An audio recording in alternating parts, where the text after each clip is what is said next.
नमस्कार स्टूडेंट्स, आज हम पढ़ रहे हैं अरावली श्रेणी एवं पहाड़ी प्रदेश। अरावली पर्वत श्रेणी विश्व की प्राचीनतम पर्वतमालाओं में से एक है, जिसका उद्भव एवं उत्पत्ति भूगर्भिक इतिहास के प्राचीन कल्प अर्थात प्री कैम्ब्रियन कल्प में हुई थी। ऐसी मान्यता है कि पूर्व में यह पर्वत हिमालय से भी ऊंचे थे, किंतु भूगर्भिक इतिहास में इनका अनाच्छादन हो गया। फलतः आज ये अवशिष्ट पर्वतों के रूप में उपलब्ध है। इनकी तुलना अमेरिका के अपलेशन पर्वत से की जा सकती है। राजस्थान राज्य में अरावली पर्वत श्रृंखला, जैसा कि आप मैप में देख रहे हैं, कर्णवत रूप से उत्तर पूर्व से दक्षिण पश्चिम दिशा में दिल्ली से गुजरात तक 692 किलोमीटर की लंबाई में विस्तृत है। राजस्थान में यह श्रृंखला 550 किलोमीटर की लंबाई में खेतड़ी सिंघाणा से खेड़ ब्रह्मा जो गुजरात में है तक विस्तृत है।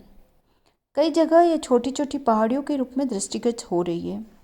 यह पर्वत श्रेणी राजस्थान को दो असमान भागों में बांटती हुई यहाँ के भौतिक, आर्थिक, सामाजिक, सांस्कृतिक जीवन को काफ़ी हद तक प्रभावित करती है। इस श्रेणी का स्वरूप अजमेर से शुरू हुई एवं गुजरात तक एक तानपुर की तरह है। आप देख सकते हैं इस नक्शे में कि नीचे की ओर दक्षिण पश्चिम की ओर इसकी चौड़ाई अधिक है और उत्तर की ओर जाते हुए इसकी बीच में यह पतला है, फिर ऊपर से थोड़ा चौड़ा है, जैसा कि तानपुरा होता है। उदयपुर से दक्षिण पश्चिम गुजरात तक इसका फैलाव काफ़ी है। अरावली पर्वत के सबसे ऊंची चोटी आबू पर्वत खंड में गुरु शिखर है, जो 1722 मीटर ऊंची है। अरावली पर्वत श्रेणी की ऊंचाई के आधार पर क्रमवार निम्न चोटियां हैं। सबसे ऊंचा जो इसका चोटी है, ऊंचा शिखर है, उसको गुरु शिखर के नाम से जाना जाता है, जिसकी ऊंचाई 1722 मीटर है। इसके बाद शेर आता है, जिसकी ऊंचाई 1597 मीटर है। तत्पश्चात क्रमशः झरगा, अचलगढ़, रघुनाथगढ़, खो, सायरा, तारागढ़, गोगुंदा, बेराच, बाबाई, बेराट, कोटड़ा इत्यादि आते हैं। इनके अलावा भी नाग पहाड़, नाहरगढ़, जयगढ़, भानगढ़, अलवर, खेतड़ी आदि की चोटियाँ प्रसिद्ध है। अरावली श्रृंखला का भूगर्भिक इतिहास भी विस्मयकारी है, किंतु पहले इसका भूगर्भिक इतिहास है वो बहुत ही महत्वपूर्ण है। अरावली पर्वत श्रृंखला को भूआकृतिक दृष्टि से हम 4 भागों में बांटते हैं। सबसे पहला, जैसा कि आप नक्शे में देख रहे हैं, उत्तरी पूर्वी पहाड़ी, मध्य अरावली श्रेणी, मेवाड़ श्रेणी, आबू पर्वत खंड।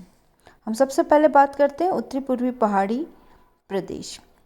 उत्तरी अरावली प्रदेश में जयपुर जिले के उत्तर पूर्व तक समस्त पर्वत श्रेणियों को सम्मिलित किया जाता है। इस भाग में अरावली श्रेणियाँ क्वार्ट्ज, फाइलाइट्स, शैलों से बनी हैं। जहाँ पर दिल्ली क्रम में क्वार्ट्जाइट है, वहाँ पर लंबवत समानांतर श्रेणियाँ पाई जाती है। जहाँ पर मुलायम फाइलाइट पाए जाते हैं, वहाँ पर घाटियाँ पाई जाती है। इस प्रदेश की औसत ऊंचाई 450 मीटर है। कुछ चोटियाँ इस क्षेत्र में 700 मीटर से भी अधिक ऊंची है, जैसे अलवर में बेराच 792 मीटर, बेराट 704 मीटर, जयपुर में बाबाई 780 मीटर, खो 920 और सीकर में रघुनाथगढ़ 1055 मीटर ऊंचे हैं। शेखावटी दूसरा इसका प्रमुख भाग है मध्य अरावली श्रेणी। उत्तरी पूर्वी अरावली श्रेणी के दक्षिण पश्चिम में स्थित अरावली श्रेणी की पहाड़ियाँ मध्य अरावली श्रेणी के अंतर्गत आती है, जिसमें अजमेर, जयपुर जिले में टोंक जिले के पश्चिम भाग की पहाड़ियों को भी सम्मिलित किया जाता है। इस क्षेत्र के उच्च प्रदेश पश्चिम में बिखरे कटकों के साथ सांभर बेसिन द्वारा, उत्तर में अरवल पहाड़ियों के द्वारा, पूर्व में करौली उच्च भूमि के द्वारा तथा दक्षिण में बनास मैदान द्वारा सीमाबद्ध है। इस प्रदेश को पुनः 2 भागों में बांटा गया है, शेखावटी निम्न पहाड़ियाँ और दूसरा है मेरवाड़ा पहाड़ियाँ। शेखावटी निम्न पहाड़ियाँ इस प्रदेश का भूदृश्य बालू पहाड़ियों और निम्न गर्तों से परिलक्षित होता है। यह सांबर लेक से प्रारंभ होने वाली सबसे लंबी श्रेणी झुंझुनू जिले में सिंगाना तक जाती है। दूसरा है मेरवाड़ पहाड़ियाँ।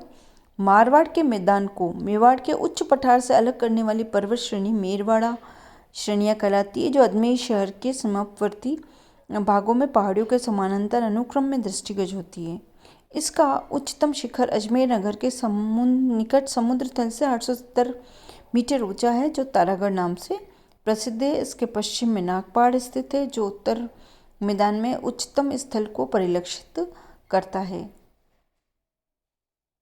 तीसरा अरावली पर्वत का जो तीसरा भाग है वह है मेवाड़ चट्टानी पहाड़ी क्षेत्र व भोराट का पठार। इस भाग में अरावली श्रेणियाँ अधिक विस्तृत एवं हाथ के पंजे के समान फैली है। यह भाग उदयपुर, डूंगरपुर, सिरोही जिलों में फैला है, परंतु पूर्वी सिरोही व पूर्वी उदयपुर का कुछ भाग इसमें सम्मिलित नहीं है। यहीं से भारत की महान भारतीय जल विभाजक रेखा उदयपुर से मुड़ने पर दक्षिण पश्चिम की ओर चली जाती है।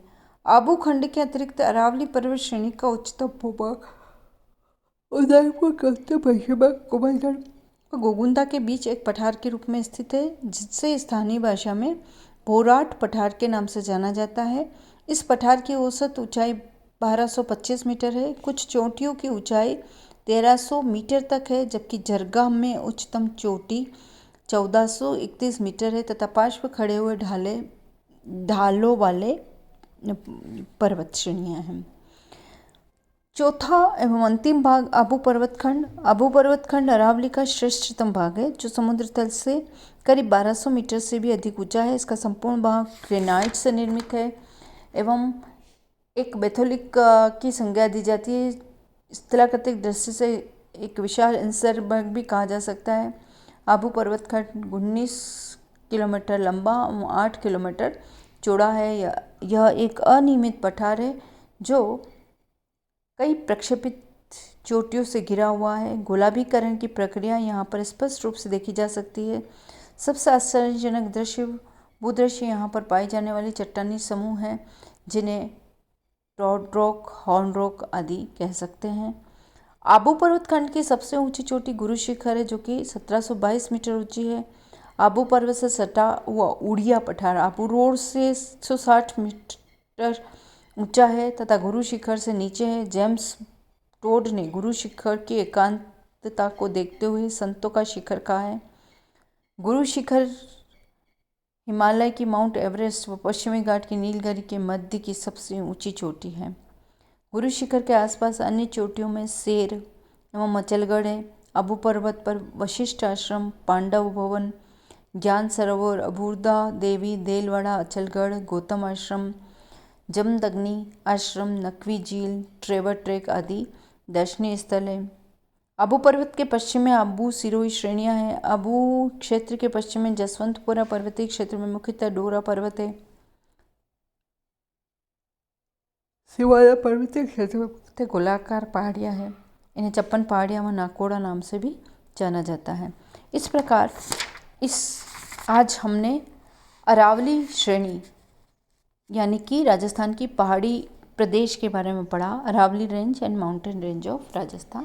Thank you.